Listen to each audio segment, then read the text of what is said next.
یہ سورہ بقرہ کی آیت نمبر 75 سے لے کے آیت نمبر 90 تک پڑھی گئی ہے۔ افتطمعون ان یؤمنوا لکم، کیا تم یہ خواہش کرتے ہو کہ وہ لوگ ایمان لائیں گے تمہارے کہنے سے؟ حالانکہ ان میں سے ایک گروہ وہ ہے جو سنتے ہیں اللہ کا کلام، پھر اس میں تبدیلی کر دیتے ہیں اس کو سمجھنے کے بعد، اور وہ جانتے ہیں، اور جب وہ ملاقات کرتے ہیں ایمان والوں سے تو کہتے ہیں کہ ہم بھی ایمان لائے، اور جب خلوت میں ہوتے ہیں، تنہائی میں ہوتے ہیں ایک دوسرے کے ساتھ تو کہتے ہیں کیا تم ان مسلمانوں کو وہ باتیں بتا دیتے ہو جو اللہ نے تم پر کھولی ہیں؟ تو یہ لوگ حجت میں غالب آ جائیں گے تم پر، تمہارے رب کے پاس۔ کیا پس تم عقل نہیں رکھتے؟ کیا وہ لوگ نہیں جانتے کہ اللہ جانتا ہے جس کو وہ چھپاتے ہیں اور جس کو وہ ظاہر کرتے ہیں؟ اور یہودیوں میں سے بعض ان پڑھ ہیں جو کتاب پڑھنا نہیں جانتے سوائے آرزوؤں اور تمناؤں کے، اور وہ تو محض گمان ہی رکھتے ہیں، بس ہلاکت ہے ان لوگوں کے لیے جو لکھتے ہیں کتاب میں اپنے ہاتھوں سے، پھر کہتے ہیں کہ یہ اللہ کی جانب سے ہے تاکہ حاصل کریں اس کے ذریعے حقیر قیمت۔ بس ہلاکت ہے ان کے لیے جو کچھ لکھا ان کے ہاتھوں نے، اور ہلاکت ہے ان کے لیے جو وہ کما رہے ہیں۔ اور ان لوگوں نے کہا کہ ہرگز نہ چھوئے گی ہمیں جہنم کی آگ سوائے چند گنتی کے دنوں کے۔ آپ کہہ دیجئے نبی صلی اللہ علیہ وسلم، کیا تم نے لے رکھا ہے اللہ کے پاس سے کوئی عہد کہ ہرگز مخالفت نہیں کرے گا اللہ اپنے عہد کے؟ یا تم اللہ پر ایسی بات کہتے ہو جس کو تم خود نہیں جانتے؟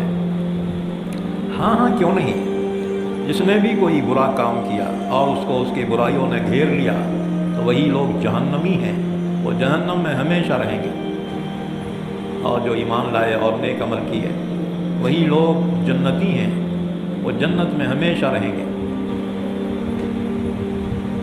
اور وہ وقت یاد کرو جب کہ ہم نے لیا بنی اسرائیل سے پختہ عہد کہ تم لوگ اللہ کے سوا کسی کی عبادت نہیں کرو گے، اور ماں باپ کے ساتھ حسن سلوک کرو گے، اور نماز قائم کرو۔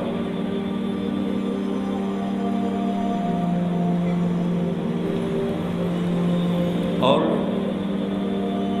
ماں باپ کے ساتھ حسن سلوک کرو گے، اور رشتہ داروں کے ساتھ، اور یتیموں کے ساتھ، اور محتاجوں کے ساتھ، اور لوگوں سے اچھی بات کہو، اور نماز کا اہتمام کرو، اور زکوٰۃ ادا کرتے رہو۔ پھر تم پھر گئے سوائے تم میں سے تھوڑے لوگوں کے، اور تم اعراض کرنے والے تھے۔ اور وہ وقت یاد کرو جب کہ ہم نے تم سے پختہ عہد لیا کہ تم نہیں بہاؤ گے اپنوں کے خونوں کو، اور نہیں نکالو گے تم اپنے لوگوں کو اپنے گھروں سے، پھر تم نے اقرار کر لیا حالانکہ کہ تم گواہ تھے۔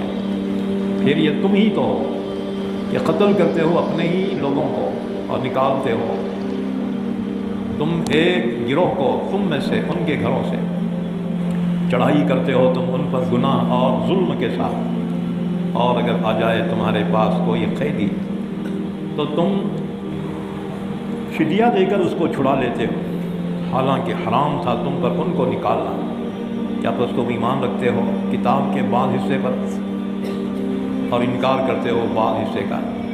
بس کیا سزا ہوگی اس شخص کی جو اس طرح سے کرے تم میں سے، سوائے ذلت کے دنیاوی زندگی میں، اور قیامت کے دن وہ لوٹائے جائیں گے سخت عذاب کی طرف، اور اللہ غافل نہیں ہے اس سے جو کچھ تم کر رہے ہو۔ یہ وہ لوگ ہیں جنہوں نے دنیاوی زندگی کے بدلے میں جنہوں نے دنیا کی زندگی کو اختیار کیا آخرت کے بدلے میں، بس نہیں کم کیا جائے گا ان سے عذاب اور نہ وہ مدد کیے جائیں گے۔ اور یقیناً ہم نے دی موسیٰ کو کتاب اور پے در پے بھیجے ان کے بعد پیغمبر، اور ہم نے دی عیسیٰ ابن مریم کو واضح دلائل اور تائید کی ہم نے عیسیٰ ابن مریم کی روح القدس کے ساتھ۔ کیا پھر جب بھی تمہارے پاس کوئی رسول ایسے آئے کہ تمہارے دل کو نہیں بھایا تو تم نے تکبر کیا اور رسولوں کی ایک جماعت کی تم نے تکذیب کی اور رسولوں کی ایک جماعت کو تم قتل کرتے رہے؟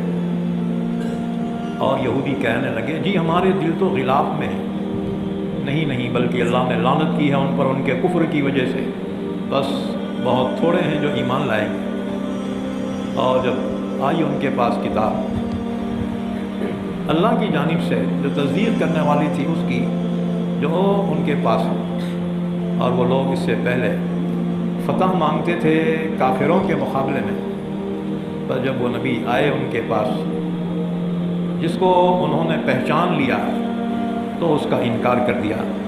بس اللہ کی لعنت ہے ایسے کافروں پر۔ بہت بری چیز ہے جو یہ لوگ اپنے لیے خرید رہے ہیں، کہ کفر کرتے ہیں اس چیز کا جو نازل کیا اللہ نے، حسد کرتے ہوئے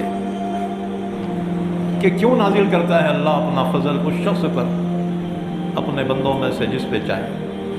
پھر وہ مستحق ہو گئے غضب بالائے غضب کے، اور کافروں کے لیے ذلیل کرنے والا عذاب ہے۔